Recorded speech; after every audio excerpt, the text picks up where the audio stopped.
വിശുദ്ധ കുമ്പസാരത്തിനൊക്കെ ഏറ്റവും പ്രാധാന്യം കൊടുക്കണമെന്ന് പറയുക. ഞാൻ മുമ്പേ പറഞ്ഞില്ലേ, സഭയുടെ ഏറ്റവും വലിയ ഭൂതോച്ചാരണ ശുശ്രൂഷയാണ് എന്ത്? വിശുദ്ധ കുമ്പസാരം. തിന്മയെ പുറത്താക്കി കളയേണ്ട സമയമാണ്.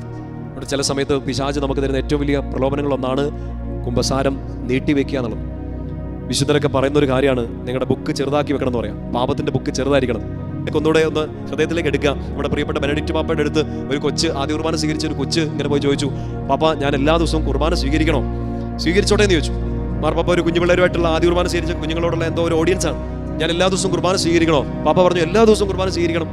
കൊച്ച് വിട്ടില്ല. ബുദ്ധിമാനായ പാപ്പായെ കൊടുക്കാനാണെന്നല്ല, നിഷ്കളങ്കതയെ ചോദിച്ചു, എല്ലാ ദിവസവും ഞാൻ കുമ്പസാരിക്കണോ എന്ന് ചോദിച്ചു.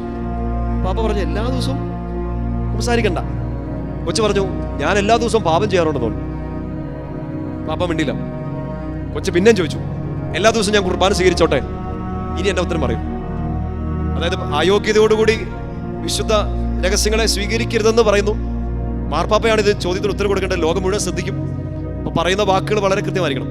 പരിശുദ്ധാത്മാവിന് ആർഭാടമായിട്ട് ഓടി ഇറങ്ങി നടക്കുന്ന ഒരു പാപ്പയായിരുന്നതുകൊണ്ട് നമ്മുടെ പ്രിയപ്പെട്ട ബെനഡിക്റ്റ് പാപ്പ പറഞ്ഞൊരു കാര്യമാണ്, നോട്ട് ഡെയിലി ബട്ട് റെഗുലർലി കുമ്പസാരിക്കണം.